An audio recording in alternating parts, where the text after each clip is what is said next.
syarah dari kitab Arba'in Nawawi ya. Kitab Arba'in Nawawi itu ya terkenal lah, yang ngarang ya Imam An-Nawawi. Imam An-Nawawi itu salah satu ulama produktif yang dia bukan cuma menguasai ilmu hadis ya. Hampir semua fan ilmu itu beliau punya kitabnya. Ilmu hadis ya ada, ilmu Quran ya ada, tauhid ya ada, tajwid ya ada. Jadi nggak ada satu fan ilmu pun yang Imam Nawawi nggak ngarang kitab di situ. Bukan Syekh Nawawi ya, Imam Nawawi. Jadi ada dua Nawawi, ada Syekh Nawawi. Kalau Syekh Nawawi Banten. Kalau Imam Nawawi Baghdad, Irak. Yang saya maksud di sini adalah Imam Nawawi. Nah, Imam Nawawi itu ngarang satu kitab, mengumpulkan satu kitab yang namanya salah satunya adalah Arba'in Nawawi. Arba'in itu 40. Ya, Arba'in Nawawi berisi 40 hadis. Aslinya bukan 40, 42. Ya, cuman disebutnya 40. Jadi memang di kalangan ulama kalau mereka pengen belajar, pengen jadi orang pinter lah bahasa kita gitu ya, pengen jadi ulama lah gampangnya. Itu pertama kali yang dipelajari lewat hadis adalah hafal 40 hadis. Dan itu kemudian dipakai di pondok teman-teman. Jadi kalau di pesantren itu mau apapun mereka biasanya disuruh untuk menghafalkan 40 hadis. Dan biasanya diambil dari kitab hadisnya Imam An-Nawawi yaitu Arba'in. Jadi berisi 40 hadis dengan penjelasan singkat. Nah, sedangkan Al-Majalisus Tsaniyah di sini ya dikarang oleh Imam Al-Alamah Sayyid Asy-Syaikh Ahmad bin Syekh Al-Hijazi Al-Fashani. Jarak tahunnya lumayan jauh, hampir 200 tahun. Jadi kalau Imam Nawawi itu 600 Hijriah, nah sementara Syekh Ahmad ini 900-an Hijriah. Kalau di Masehi-nya berarti tinggal ditambahin 500 saja ya. Sebab perbedaan Hijriah sama Masehi itu 500. Ya sama kayak sekarang 2022 tahun Masehinya. Tahun Hijriahnya kan 1444 ya. Ya, jadi kurang lebih 500-an perbedaan antara Masehi sama Hijriah. Sebetulnya kitab Arba'in Nawawi itu banyak disyarahkan oleh ulama. Ya maklum ulama besar pasti yang menyarahkan juga banyak ulama besar lain. Murid-murid beliau pun banyak. Tapi yang masyhur, yang populer di kalangan pondok pesantren biasanya kitab Al-Majalisus Tsaniyah ini. Dan kitab Arba'in itu bukan cuma Imam Nawawi yang ngarang, banyak. Jadi ada ulama anu bikin kitab 40 hadis, ya namanya Arba'in. Terus ulama anu ya bikin kitab hadis lagi dikumpulin 40 hadis disebutnya juga Arba'in. Tapi di antara 40 hadis tersebut yang paling terkenal adalah kitabnya Arba'innya punya Imam Nawawi gitu ya. Jadi biar paham.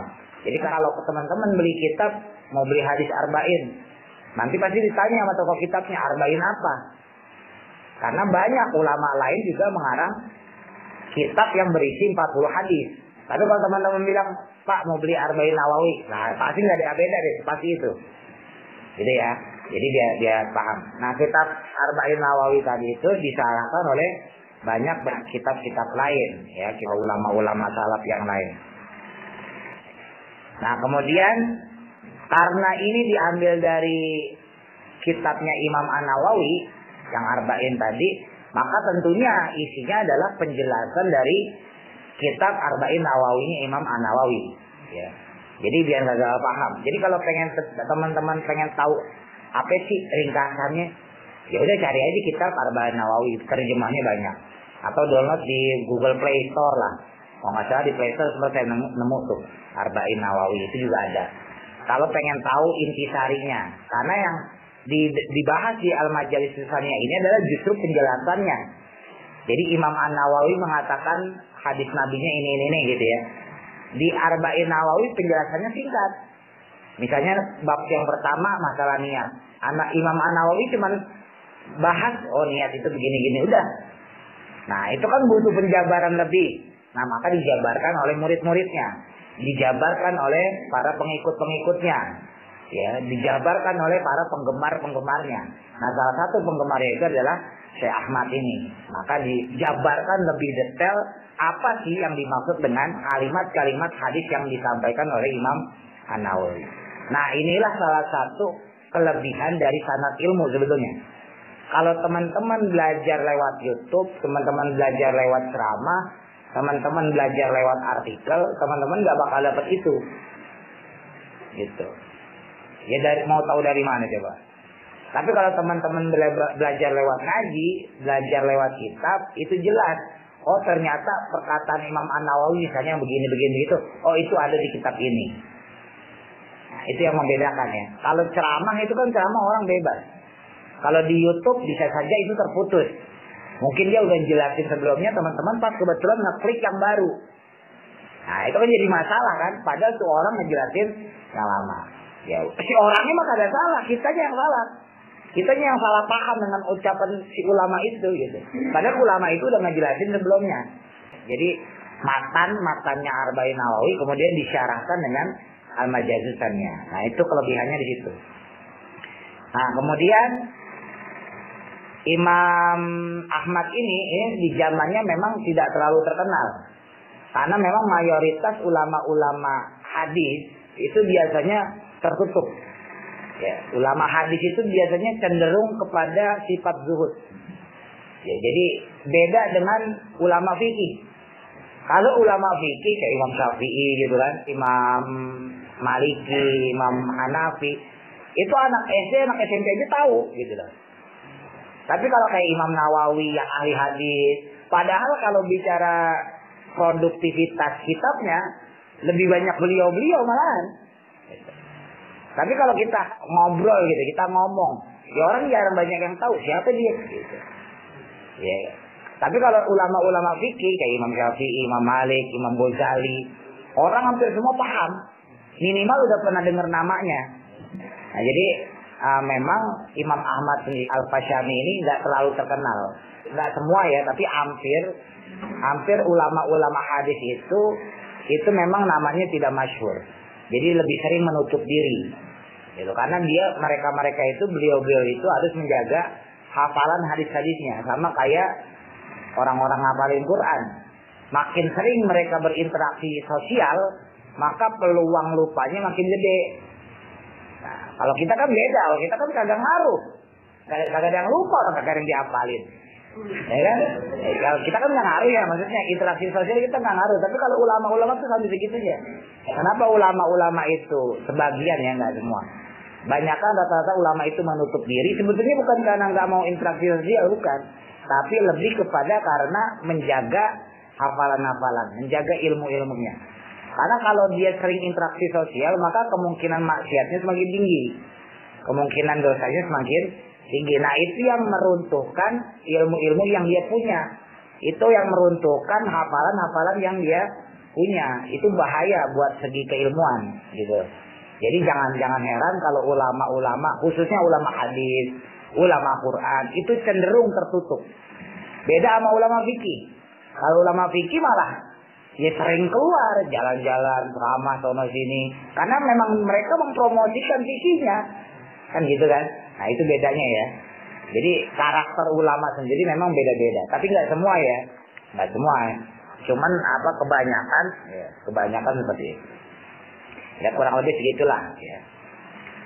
Bismillahirrahmanirrahim. Qala musannif rahimallahu taala wa nafa'na bihi wa bi ulumi fid dharain amin. Alhamdulillahilladzi wafiqna li adai afdhalil ibadati. Alhamdulillah, segala puji itu lillahi bagi Allah. Segala puji bagi Allah. Alladzi wafiqna, zat yang telah memberikan petunjuk. Ya, taufik kalau misalnya kita asal katanya wafiqo, taufik, telah memberi petunjuk liadai afdhalil ibadati, untuk melakukan ibadah yang utama. Di antara ibadah yang utama ya sholat, apa lagi? Ya puasa tentunya yang wajib, zakat, termasuk di dalamnya adalah menuntut ilmu. Jadi bersyukurlah kita, memuji Allah bahwa Allah memberikan kepada kita taufiknya. Karena nggak semua orang diberikan taufik sama Allah. Ya, taufik itu pertolongan. Ya, nggak semua orang diberikan hidayah Allah. Nggak semua orang diberi rahmat Allah. mau untuk belajar. Orang semuanya sama hidup diberikan kehidupan. Tapi di antara orang-orang yang hidup itu nggak semuanya beriman, kan begitu. Nanti dari yang beriman itu kalau kita perkecil lagi nggak semuanya berilmu. Nanti kalau kita perkecil lagi nggak semuanya yang berilmu mengamalkan. Nggak semuanya yang mengamalkan ikhlas. Jadi makin kecil, makin dikit. Umat Islam sedunia itu nggak nyampe 2 miliar, cuma 1,5 nggak salah. Dan 1,5 itu kan nggak semuanya sholat. Ya cuma Islam doang aja. Maksudnya gitu, nggak semuanya sholat. Nah kemudian kalau kita ambil ya udah taruhlah separohnya dari 1,5 miliar, separohnya sholat. Misalnya gitu ya. 800 juta orang sholat, tapi nggak semuanya sholatnya benar, orang punya ilmu. Taruh setengahnya, berarti 400 juta. 400 juta itu belum tentu semuanya ikhlas. Taruhlah 200 juta. Nah, mudah-mudahan kita di antara yang 200 juta itu. Gitu. Jadi kalau diperkecil tuh makin kecil. Ya, coba teman-teman lah lihat ya misalnya. Ya misalnya di sini kacamatanya kayak musola Baitur Ridwan, atau teman-teman di keluarga. Ya, kalau yang keluarganya sholat semua, alhamdulillah. Tapi kan nggak semua keluarga sholat semua. Kadang-kadang ada keluarga 6 orang, bapak ibu, anaknya 4 misalnya gitu. Nah yang sholat bapaknya doang. Banyak nggak kayak gitu? Banyak kan? Ada yang sholat ibunya doang, ada yang sholat anaknya doang. Dan itu banyak, potret kayak gitu banyak dibandingkan yang sekeluarga misalnya ada 6 orang, 6-6-nya sholat. Wow, itu bisa dihitung. Ya kan? Iya. Nah makanya bersyukurlah kita, alhamdulillah Allah telah memberikan taufiknya kepada kita. Wa'aufiqna, dan memposisikan taufik tadi. Wa'aufiq ya. Beda sama wafik. Kalau wafik memberi taufik, kalau wa'aufiq jadi wakof, dari kata wakof, jadi membuat posisi kita ala kaifiyati iktisabi akmali sa'adati. Ala kaifiyah, tata cara, iktisab itu berusaha agar bisa berusaha. Akmali sa'adati, menyempurnakan kebahagiaan. Sa'adah pakai tamarbuto mufrad, kalau sa'adat pakai tak maftuhah jamak. Wa asyhadu an la ilaha illallah, wa asyhadu, dan aku bersaksi, an la, bahwa sesungguhnya tiada, la ilaha, tiada Tuhan, illallah, kecuali Allah. Kalau diartiin tidak ada Tuhan yang wajib disembah kecuali Allah. Wahdahu, dengan keesaannya, wahdaniyat, la syarika, yang tidak ada sekutu, lahu, baginya, Rabbul Ardina, ini masih naat semua, yang menguasai bumi-bumi, wasamawati, dan langit-langit, maksudnya planet ya. Planet kan bukan bumi doang, makanya dibikin jamak. Wa asyhadu anna, dan saya bersaksi, anna sayyidana, sesungguhnya pimpinan kami, yakni Muhammadan, Muhammad itu khabarnya aina, abduhu, hambanya, ya hamba Allah, wa rasuluhu, dan rasulnya, al-muayyadu, yang telah ditolong, bi afdhalil ayati, dengan keutamaan ayat-ayat, wal mu'jizati, dan berbagai mukjizat. Sallallahu alaihi wa ala alihi wa ashabihi. Semoga memberi rahmat ta'zim siapa Allah Ta'ala, alaihi, atas Nabi, wa ala alihi, dan atas keluarganya Nabi, wa ashabihi, dan para sahabatnya Nabi. Bihasbi dengan jumlah ta'aqabal awqati berulangnya waktu-waktu, wasa'ati dan saat, ya saat masa. Kalau diartiin bahasa Arab jam sebetulnya, cuman masa aja. Dan kami bersyahadat gitu ya, artinya bahwa tidak ada Tuhan selain Allah, ya, dengan keesaannya yang tidak ada sekutu baginya, yang menguasai bumi dan langit, alam semesta. Dan kami bersaksi bahwa Nabi Muhammad pimpinan kami itu adalah hambanya dan Rasul Allah, yang mana Nabi Muhammad ditolong dulu itu dengan keutamaan ayat-ayat, maksudnya Al-Quran, wal mukjizat dan mukjizat kepada Nabi Muhammad. Salawat kemudian juga semoga terlimpah kepada keluarganya dan para sahabatnya sesuai jumlah berulangnya salawat. Jadi nggak bisa kehitung. Ya, kalau kita bahasa kita, kalau yang di penutupan pengajian itu ada daman, ya, sejumlah bilangan. Ya, jadi bacanya sekali tapi nggak kehitung pahalanya. Gitu. Jadi gampangnya saya bersolawat kepada Nabi Muhammad sejumlah berulangnya awqati waktu, sejumlah berulangnya waktu dan masa. Jadi kita diam aja udah dapat pahala salawat. Jadi saya bersolawat, ya Allah saya memuji Nabi Muhammad sesuai jumlahnya waktu dan sesuai jumlahnya masa. Waktu bisa dihitung nggak? Bisa dihitung. Sekarang jam 11, ntar besok jam 12, ntar jam 12, jam 1, jam, kan berulang terus tuh. Nah itu salawat kita begitu. Jadi setiap jam kita dihitung pahala bersalawat. Padahal lagi ngorok. Salawatnya sekali tapi pahalanya terus. Nah ini pintarnya ulama. Ulama emang sering begitu. Ya, ngakalin hukum. Ya. Wa ba'da dan setelahnya.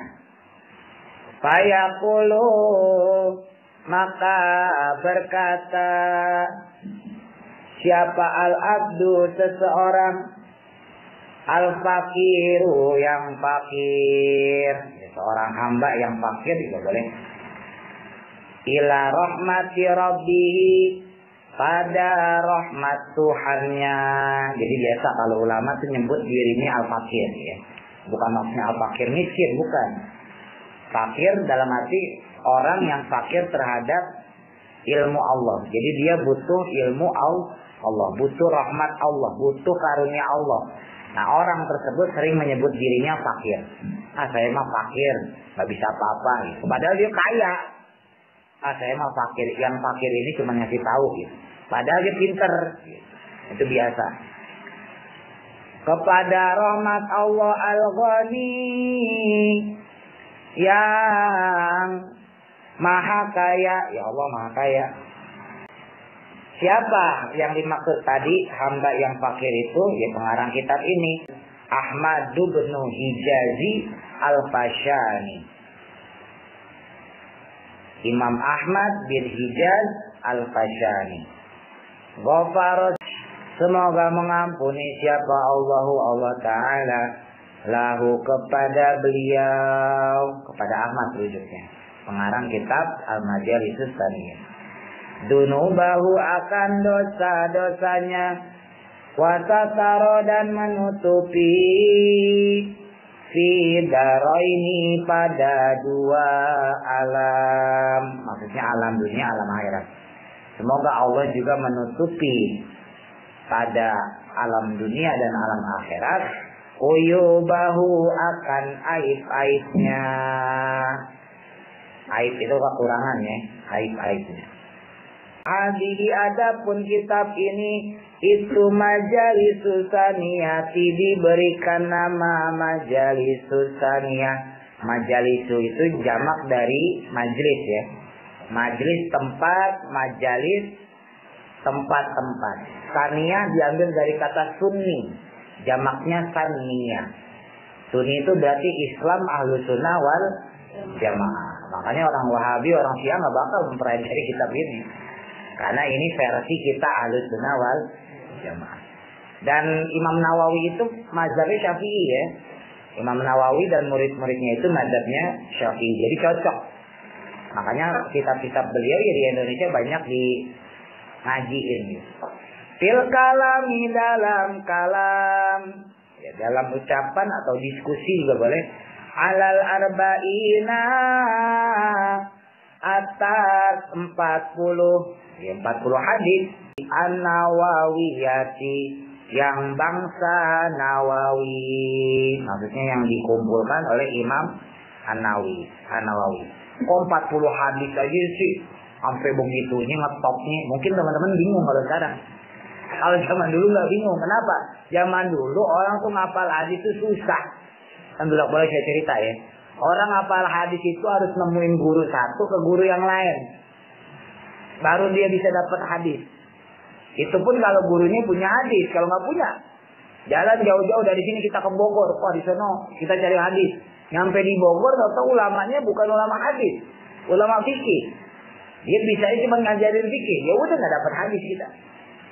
Makanya nggak bisa kita bayangin perjuangannya Imam Bukhari, Imam Muslim, ya, Imam Nasai, Tirmidzi, termasuk Imam An-Nawawi yang berhasil menyeleksi hadis. Ya. Imam Bukhari kemudian di kitab Bukharinya disarahin Fathul Bari. Fathul Bari yang ngarang di Imam Nawawi. Disarahin lagi diperjelas lagi oleh Imam Muslim. Imam Muslim kemudian disarahin lagi oleh Imam Nawawi. Jadi perjuangan zaman dulu itu luar biasa untuk mendapatkan satu hadis saja. Makanya orang bisa hafal 40 hadis, apalagi tahu sanadnya siapa sampai Rasulullah, itu luar biasa. Coba teman-teman waktu itu kan saya tantang. Ini sekarang zaman ada teknologi loh. Teman-teman kapanpun bisa dapat hadis dari manapun. Buka aja Google, ketik hadis apa, wudu, dapat ntar. Fayamusuhu misalnya apalah segala macam, ya enggak? Nah sekarang pertanyaan saya coba, dengan kehebatan teknologi dan fasilitas yang teman-teman punya, sebutin satu aja hadis.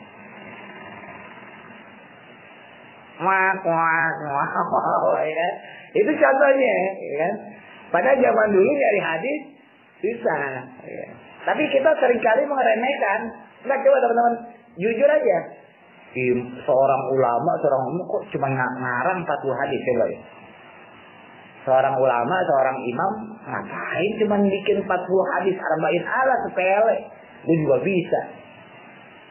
Kan gitu kan? Itu apa watak kita tuh begitu.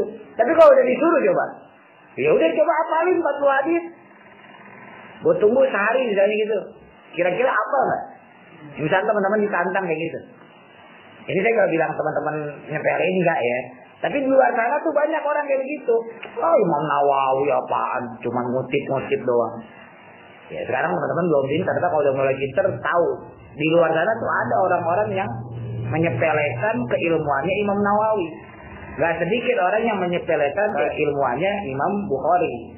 Gak sedikit orang yang menyepelekan, meremehkan keilmuannya ulama-ulama itu. Gak sedikit, banyak. Ya, karena zamannya udah akhir zaman sekarang. Ya. Jadi kalau misalnya ada yang ngomong, wah cuma 40 hadis gampang. Pakai pola pikir, jadi jangan yang sekarang. Tapi pakai pola pikir zaman dulu. Zaman dulu itu ngambil hadis, belajar hadis itu nggak segampang sekarang. Orang sekarang gampang aja susah. Yang bisa ngapalin hadis kan. Apalagi zaman dulu maksudnya gitu. Wadok tuhadan aku mengarangnya. Ya maksudnya mengarang al-majalis susannya. Litakunu agar menjadi tazkiratan sebagai peringatan. Khobar kana ya, tazkiratan ditanwin. Peringatan linafsi untuk diriku. Jadi kitab ini ditujukan pertama untuk dirinya sendiri, buat ngingetin. Walil khosirina dan orang-orang yang lalai. Ya, siapa yang lalai? Misli seperti aku. Tuh. Ulama aja masih ngaku lalai, apalagi kita. Bukan lalai lagi kita mah. Min abna'i jinsi dari kalangan anak bangsaku. Ya kita manusia maksudnya. Doman yang terkandung ilaiha padanya. Pada kitab Majalis Susannya maksudnya. Minal fawaidi berupa faedah. Kalau faedah mufrad, jamaknya fawaid.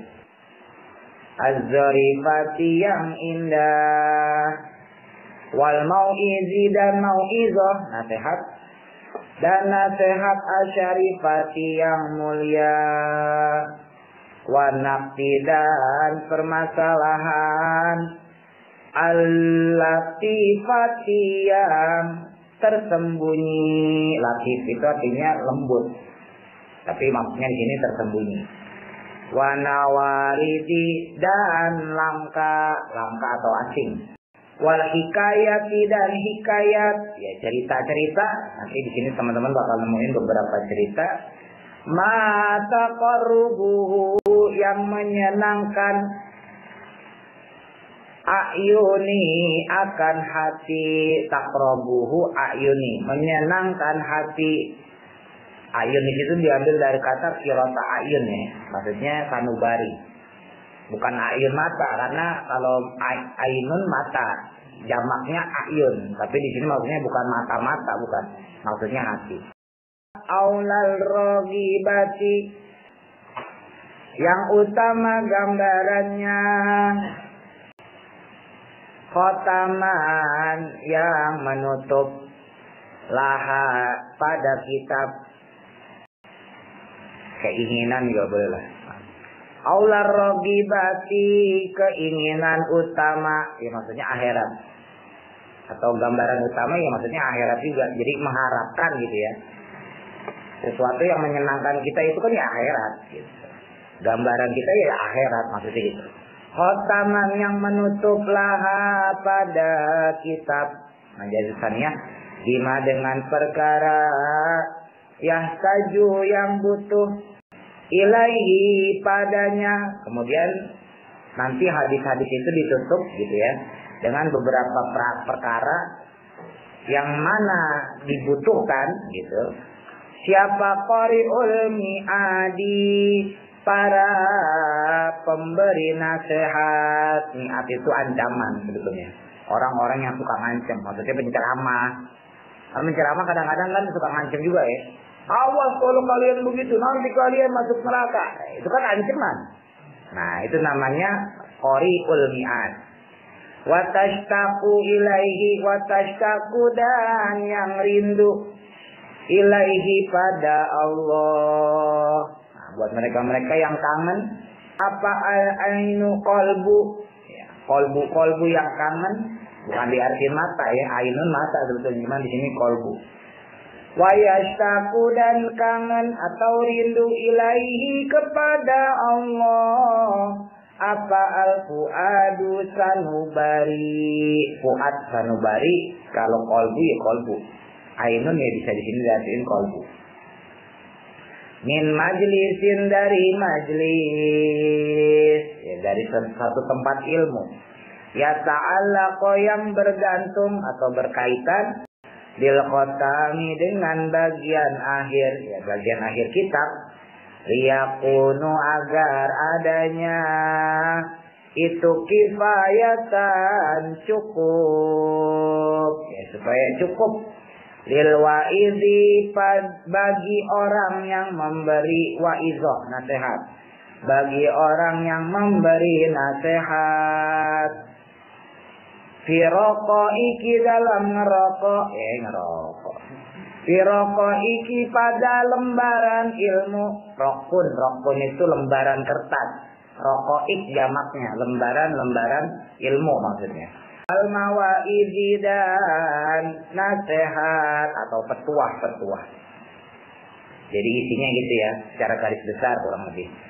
Wa arju dan aku mengharap minallahi pada Allah. Minnya jangan diartiin dari pada. Minallahi pada Allah Ta'ala ayakuna adanya kitab. Ya, itu khalisan menjadi amal ikhlas. Mudah-mudahan kitab ini menjadi amal ikhlas saya. Riwajahi karena ridho Allah. Jangan diartiin wajah. Ntar kayak orang suka nyerupain Allah. Wajah di situ liwajhi, wajh itu muka, tapi jangan diartiin, tapi maksudnya ridho. Liwajhihi karena ridho Allah Al-Karimi yang mulia. Wasababan dan akan sebab lil fauzi mendapat untung, fauzan azima, keuntungan yang besar. Lil fauzi pada si Oji mendapat untung bina ini dengan nikmat al-abadi yang abadi, yang kekal, al-mukimi yang terus menerus, istiqomah. Fa'inau karena sesungguhnya Allah alamat atas perkara yasha'u yang dikehendakinya, yang dikehendaki oleh Allah itu qadirun maha kuasa. Wabil ijabati dan dengan pengabulan doa. Allah kalau masalah ngabulin doa itu jadirun maha layak atau berhak untuk mengabulkan doa. Amin. Titik. Al-majlisul awal. Al-majlisu adapun majlis al-awalu yang pertama. Boleh dibaca naat man'ut, boleh dibaca idhofah. Al-majlisul awali boleh. Al-majlisu adapun majlis al-awalu yang pertama. Fil hadisil awali pada hadis yang awal, hadis yang pertama. Alhamdu adapun segala puji itu lillahi bagi Allah al-qaimi yang maha berdiri sendiri. Qaimun ya, berdiri, maha berdiri maksudnya tidak butuh sesuatu. Ala kulli nafsin atas setiap jiwa. Atas setiap jiwa bima dengan perkara kasabat yang berupaya atau berusaha. Ar-Raqibi, ini masih sifat Allah ya, Ar-Raqib yang maha menguasai. Kalau tadi Al-Qaim yang maha berdiri sendiri, Ar-Raqib maha menguasai. Ala kulli jarahatin atau jarihatin boleh, atas setiap anggota badan. Allah menguasai anggota badan. Bima dengan perkara ijtarohat yang memenuhi atau mencapai al-mutli'a akan orang yang berpengetahuan. Sampai-sampai ala domairi ya, berpengetahuan luas ya. Sampai-sampai ala domairi ya, yang tersembunyi atau disembunyikan. Domir itu tersembunyi, tersimpan. Domairil qulubi yang tersimpan di dalam kolbu. Raqib itu mengawasi. Jadi Allah itu maha mengawasi sekalipun kita punya rahasia. Ya, teman-teman mungkin punya rahasia yang udah diungkapin ke orang, tapi pasti di antara kita punya rahasia yang nggak pernah diungkapin ke orang. Nah, rahasia yang nggak pernah diungkapin ke orang tersebut tetap diawasi oleh Allah dan Allah tahu rahasia kita. Ya, jadi nggak ada dusta di antara kita sama Allah. Idza hajasat ketika terobsesi, ya keinginan yang tinggi. Wah, gue pengen begini nih, orang nggak ada yang tahu, tapi Allah tahu. Wah, gue pengen kaya, gue pengen begini. Ya kitanya aja sosok apa zuhud ya, sosok merendah gitu. Padahal dalam hati kita, wah gue pengen kaya gue gitu. So Allah tahu. Jadi Allah tahu. Kita mah usaha mah begini aja santai. Padahal dalam hatinya, wah gue pengen kaya, gue pengen usaha gini kayak orang-orang punya ini itu. Nah itu Allah tahu. Orang-orang nggak ada yang tahu ya. Karena orang itu tawadu, di hadapan orang tawadu, tapi Allah tahu. Ya termasuk saya lah bisa gitu kalau ngaji gitu. Apa yang di dalam hati saya kan teman-teman nggak tahu nih, tapi Allah tahu. Ini orang ikhlas apa kagak, ini orang ngajarin sungguh-sungguh apa enggak, asal-asalan apa kagak. Makanya ulama itu selalu masalah dunia dan akhirat itu tetap disandarkan pada Allah. Jadi kita nggak usah mikirin manusia mau ngomong apa, yang penting jangan sampai kita malu-maluin Allah gitu intinya. Oke lah, misalnya katakan saya nggak ikhlas. Oke lah teman-teman, kan saya bohongin bahwa saya ikhlas. Tapi kan Allah nggak bisa dibohongin. Allah tahu saya ikhlas sekali kan begitu. Nah makanya jangan coba-coba. Gitu. Makanya nggak penting, manusia itu nggak penting, tetap yang penting Allah. Jangan sampai kita kelihatan ikhlas di manusia, padahal di hadapan Allah kita nggak dianggap ikhlas, itu bahaya. Dianggapan manusia, wah kita sungguh-sungguh nih, kerja sungguh-sungguh, sekolah sungguh-sungguh, belajar ngaji sungguh-sungguh. Padahal di hadapan Allah nggak, lo pengen dunia. Nah, itu bahaya. Karena Allah Ar-Raqib, Allah Maha menguasai. Ya, termasuk anggota badan kita yang Allah tahu, termasuk ilmu kita yang kita punya. Al-Hasib, ya Hasib, ya Jalil. Nah, itulah masih Asmaul Husna nih. Maha memenuhi. Allah Maha memenuhi alal khawatiri, atas ketakutan atau bahaya. Idza talajat, ketika menyelimuti atau apa? Datanglah bahasa kita, ketika datang. Allah Maha memenuhi juga ketakutan bahaya yang datang. Alladzi la yaibu, yang semuanya tidak luput. Tidak semuanya luput an ilmihi, dari ilmunya Allah, pengetahuan Allah. Allah nggak terhitung pengetahuannya, ya. Ilmunya Allah nggak terhitung. Misqala dzarratin, ya misqal sebesar berat biji zarrah. Zarrah itu, ya kalau orang zaman dulu nyebutin gandum, sebesar biji gandum. Ya, sekarang lebih kecil lagi atom. Ya. Allah itu tahu walaupun hanya sebesar biji gandum, tahu Allah. Fi samawati, di langit, wal ardi, dan bumi, taharrakat, baik yang bergerak, au sakanat, atau yang diam, Allah Maha tahu. Jadi sampai-sampai Nabi pernah bilang, andai kata ada semut hitam, dia berada di atas batu yang hitam, di tengah kegelapan malam, ya, di bawah samudra yang gelap, Allah tahu. Kalau kita nggak ada ya. Nah kita mah semut gitu nempel di batu hitam kan susah ya kan. Nah, apalagi itu di malam yang gelap nggak ada cahaya. Apalagi itu di dalam laut, kita nggak bakal tahu tuh. Tapi kalau Allah tahu. Kalau kita taunya duit, kalau duit jalanan tahu. Wah, duit nih. Duit cepet tahu, bingung manusia tuh. Kalau duit cepet banget. Al-Muhasibu, yang Maha menghitung, ala nakiri, atas tebal, wal semiri, dan tipis, biar pas. Allah Maha menghitung tebal tipisnya iman seseorang, gitu. Wal qalili, dan sedikit, wal kasiri, dan banyak, sedikit banyaknya ilmu seseorang, sedikit banyaknya ibadah seseorang, Allah bisa ngitungnya, nggak usah pakai kalkulator.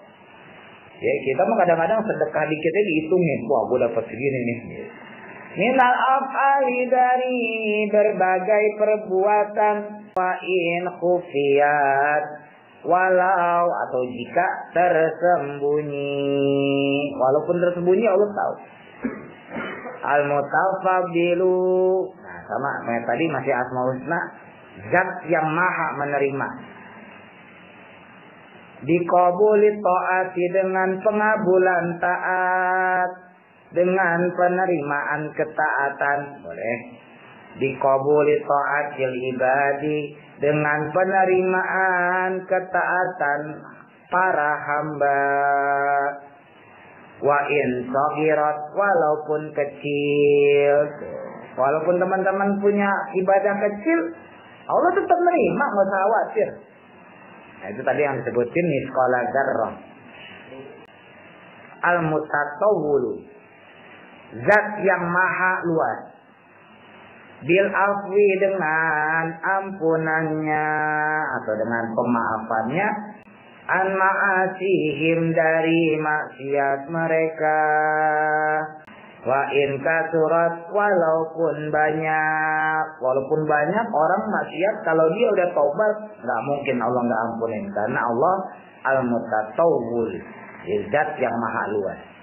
Wa asyhadu, dan saya bersaksi an la ilaha illallah, udah ya, dia wahdahu la syarikalah, ilahun, yakni Tuhan, la tuhitu, yang tidak meliputi, bihi, padanya, apa al-jihatu, arah, ada arah bagi Allah. Nah ini maka akidah kita nih, akidah Ahlussunnah wal Jamaah, Allah maujudun bila makan, Allah maujudun bila zaman. Ingat ya, itu akidah. Allah maujud, Allah ada bila makan dengan tanpa tempat, dan juga bila zaman dengan tanpa waktu. Nah itulah yang membedakan Allah dengan manusia. Kita wujudnya kita butuh tempat, butuh waktu. Sekarang katakan jam 11. Di tempat apa? Di lantai ini, di rumah ini gitu. Tapi Allah enggak. Nah, Allah enggak butuh tempat, Allah enggak butuh arah, Allah enggak butuh waktu. Wala tuktanfuhu, dan tidak mengelilinginya. Allah tidak dikelilingin apa al-arduna, bumi, wa samawatu, dan langit. Allah nggak ngefek tuh langit sama bumi. Kalau kita enggak, kita keluar masih nginjak bumi, ke sekolahan masih nginjak bumi, berangkat lagi pulang ke rumah nginjak bumi, jalan ke mall masih bumi juga. Di bawah yang kita injak bumi, di atasnya langit. Keluar rumah, di atasnya langit. Masuk sekolah, di atasnya langit juga. Tetap aja langit juga. Coba bisa nggak teman-teman lepas dari itu? Antara bumi dan langit ngambang, stres gitu. Nggak bisa. Allah nggak seperti itu, nggak seperti kita manusia. Wahwa, adapun Allah itu ilal abidi, pada hambanya itu aqrabu, maha dekat. Saking dekatnya Allah pada kita, min habalil waridi, dari urat pembuluh darah. Wahwa, adapun Allah itu ala kulli syai'in, atas segala sesuatu, itu syahidun, maha bersaksi. Allah itu saking dekatnya sama kita, itu lebih dekat dari pembuluh urat darah, ya, urat nadi kita. Kok Allah nggak kelihatan? Ya iya, karena saking dekatnya. Saking dekatnya Allah satu, yang kedua karena keterbatasan fungsi indera kita. Ya, saking terbatasnya fungsi indera kita, jadi kita tidak mengetahui Allah. Tapi Allahnya sebetulnya syahid, Allah itu menyaksikan kita. Ya, inilah yang kemudian maaf ada paham nyeleneh. Oh berarti Allah menyatu dengan kita. Oh berarti kita adalah Allah. Nah, akhirnya jadilah wahdatul wujud, model sesi sejenar. Ngaku dirinya tuh Tuhan. Belajarnya benar, tapi prakteknya salah. Nah, hati-hati. Emang bahasanya gitu kan, Allah dekat nih sama kita. Sampai saking dekatnya, lebih dekat daripada urat pembuluh darah. Dan berarti Allah menyatu dengan kita. Itu pemahaman dia. Ya, jangan yang kayak gitu, jangan ya. Ntar sesat kan kayak gitu. Nah kalau kita enggak.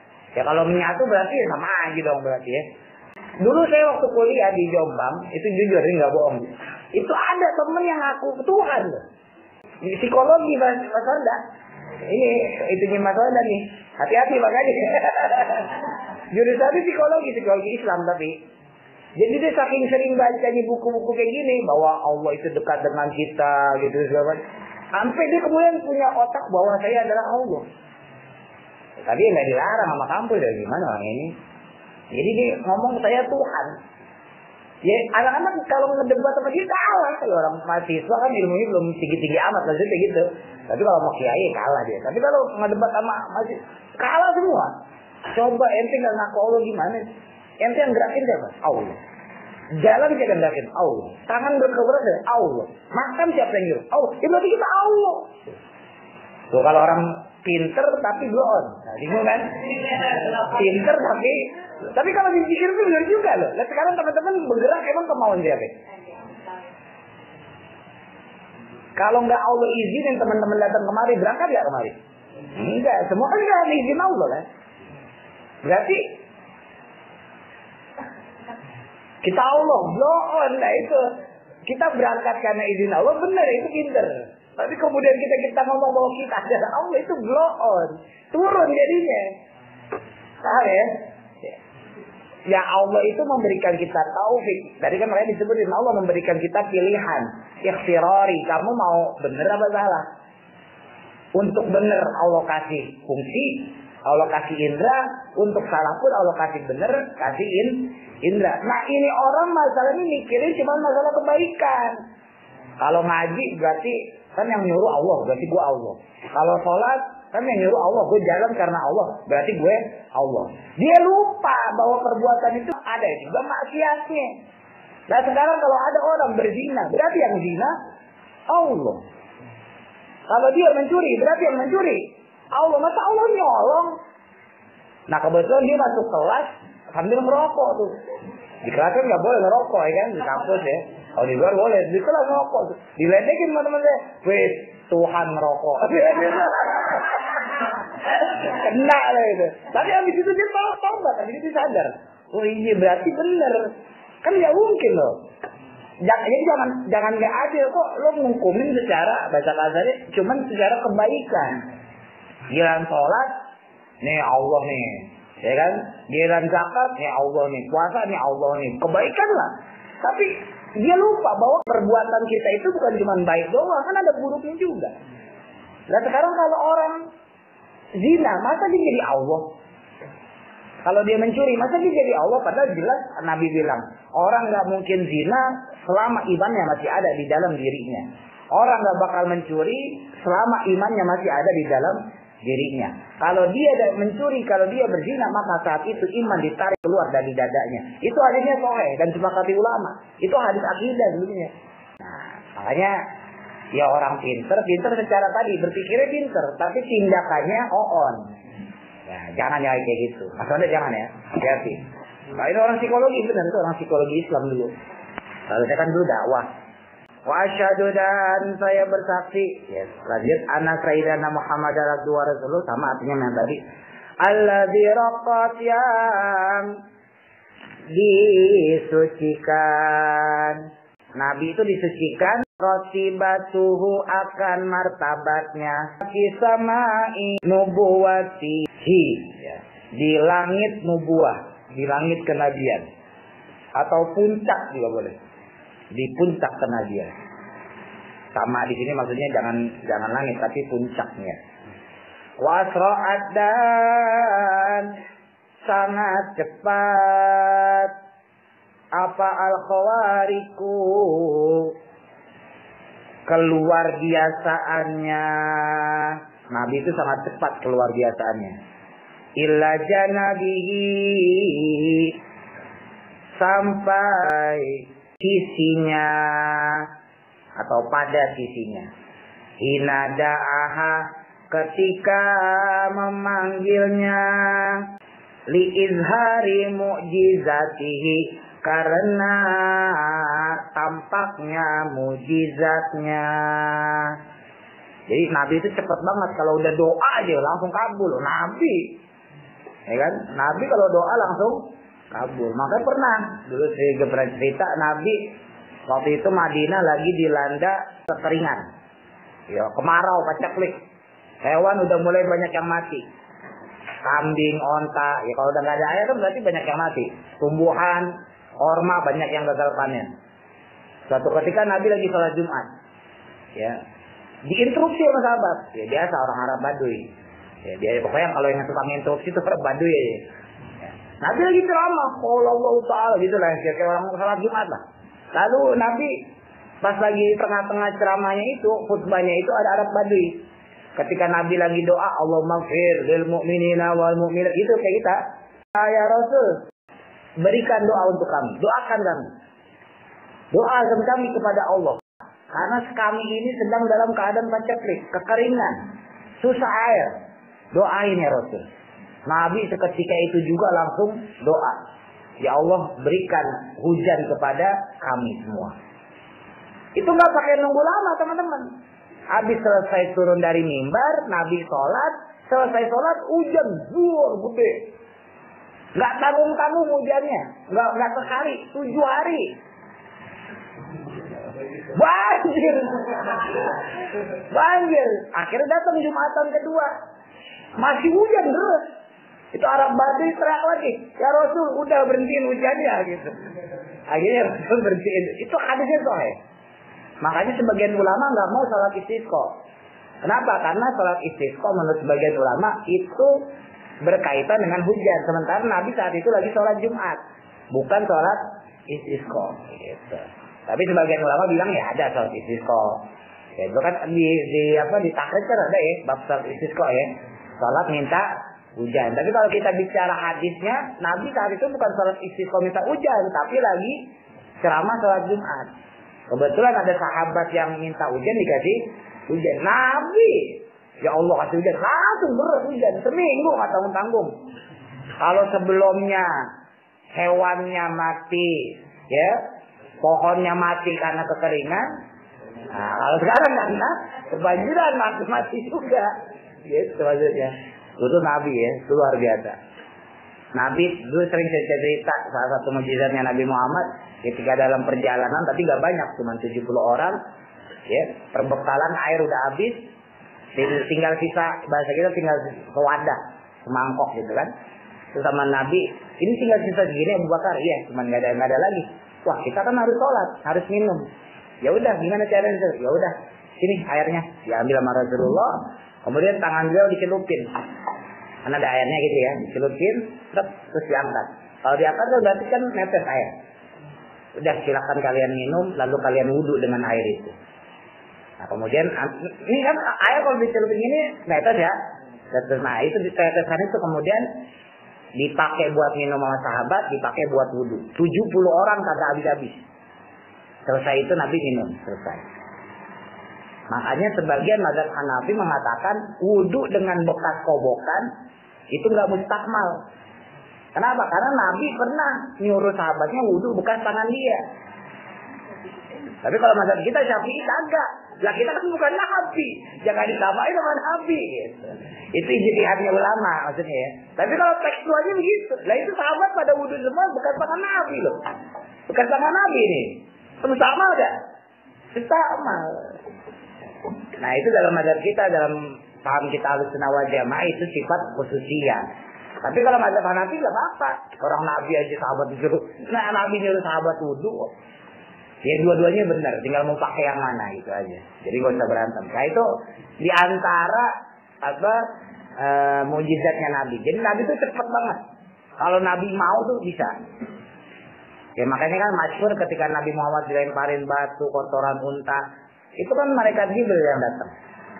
Wahai Muhammad, ini Abu Jahal dia keterlaluan. Orang-orang kafir dia keterlaluan. Masa kamu lagi sholat dilemparin batu? Dulu Ka'bah tuh bebas teman-teman. Mau sholat depan Ka'bah bebas zaman dulu. Apalagi Nabi. Nabi itu keluarganya kan termasuk dewan ya. Berarti kita DPR-nya. Jadi orang takut sama Nabi. Tapi mereka nggak berani ngebunuh Nabi, orang Nabi anggota dewan. Siapa yang mau berani bunuh? Ya cuman gitu aja, lemparin batu, lemparin kotoran unta. Itu saking sebelumnya malaikat Jibril nawarin, apa perlu saya lemparkan gunung Uhud kepada mereka semua, biar mati mereka semua. Jadi saya bilang malaikat nggak punya nafsu, itu nafsuan, ya kan? Iya, malaikat Jibril kayak gitu. Tapi kan Rasul apa? Jangan. Ya, mereka kan nggak tahu, mereka nggak paham. Saya berharap, tapi nanti dia punya anak, punya cucu, itu. Makanya didoain sama Nabi, Allahumma hdi fa'innahum la ya'lamun. Ya Allah berikan mereka petunjuk karena sesungguhnya mereka tidak tahu. Jadi cepat banget gitu. Jadi kalau seandainya saat itu Nabi bilang, ya udah lemparin gunung tadi kepada orang-orang kafir. Terjadi nggak? Terjadi, orang mereka Jibril nawarin. Untung Nabinya bukan Mas Andre. Itu Nabi Muhammad. Oh, Nabi Mas Andre repot tuh. Lemparin gunung Uhud yang gedean kalian. Gunung salah. Wada'a dan berdoa siapa anasu manusia ilallah ta'ala kepada Allah subhanahu wa ta'ala. Fastajabat maka mengijabah al-olak iku. Ya makhluk-makhluk Lidakwatihi karena doanya. Dakwah itu doa-doa ya. Dakwat. Kalau doa, doa. Watawafaqat dan berkesesuaian atau cocok. Cocok apa al-qulubu? Qulub, hati ya. Hati-hati. Hati sanubari ya. Karena qalbun itu jantung. Ala sidqi mahabbatihi, atas kebenaran mahabbah. Mahabbah itu cinta. Cintanya. Wa iltaza, bukan alif lam itu ya, tapi il. Wa iltaza dan menikmati siapa al-khalqu makhluk bisimai hadisihi, dengan mendengarkan atau menyimak hadis-hadisnya, maksudnya hadis Nabi. Wa akhbarihi, dan khobar-khobar ya, sama khobar itu juga hadis. Hadis-hadis Nabi al-waridati yang diriwayatkan fi ghaibatihi pada ketiadaan Nabi. Nabi itu walaupun udah meninggal, orangnya udah nggak ada, tapi hadisnya masih senang disimak. Orang masih senang dengar cerita Nabi, ya kan? Orang yang ngaji itu berarti dia senang dengar cerita Nabi. Padahal orangnya udah meninggal. Coba nenek kita, kakek kita yang udah meninggal, buyut kita, dapat nggak kita kabarnya sekarang? Padahal kan baru kemarin sore ya kan, buyut kita lah katakan. Kita punya bapak ibu kita punya kakek nenek kita punya buyut. Itu kan kalau diselisihin 50 tahun, 50 tahun, baru 200 tahun. Coba, pernah nggak dengar cerita kisah buyut kita? Nggak pernah. Tapi Nabi Muhammad loh, bayangin 1400 tahun yang lalu. Kisahnya sampai sekarang masih didengar dan orang suka. Oh, luar biasanya ya. Kalau nggak Nabi kan nggak mungkin. Ya kan? Karena beliau pasti seorang Nabi gitu. Itu jelas banget. Kalau orang mengingkari Nabi Muhammad itu nggak mungkin sebetulnya. Karena nggak mungkin orang biasa namanya masih diucapkan, ucapannya juga masih didengarkan, masih dipelajari, dikaji. Kalau Nabi Muhammad hanya orang biasa, misalnya kayak Mas Andre lah gitu, pasti udah nggak didengerin. Iya. Karena Nabi Muhammad orang yang spesial, makanya namanya, ucapannya sampai sekarang masih dipelajari, masih ada gitu. Itu sebetulnya udah bukti itu. Buat orang yang nggak beriman itu udah bukti. Anhu, darinya fi ghaibati, pada ketiadaan Nabi, syauqon halnya, singkatannya halif, secara kerinduan atau dalam keadaan rindu. Rindu ila ru'yati, pada memandang Nabi. Teman-teman belajar hadis itu sebetulnya hakikatnya rindu sama Nabi, cinta sama Nabi. Almar'u, orang yang dia cinta pada seseorang, ma'aman, bersama orang ahabba, yang dicintainya. Kalau teman-teman nih sekarang kita senang sama Nabi, belajar hadis Nabi, nanti di akhirat kumpul sama Nabi. Tapi kalau senangnya sama Fir'aun, maka ntar kumpulnya sama Fir'aun. Senang sama yang cepat-cepat. Ntar itu dari neraka dikumpulin sama yang cepat-cepat. Ya tinggal pilih. Mau senang Nabi apa yang mau cepat tuh gitu. Wa ala ali, dan atas keluarganya Nabi, washabihi, dan sahabatnya Nabi, sholatan, sholawat, wasalaman, dan salam, daimaini, abadi keduanya, langgeng keduanya, didawami milatihi, dengan dawamnya atau langgengnya milah itu ajarannya Nabi. Waktunya nggak cukup ya, mohon maaf. Amin wa ba'du.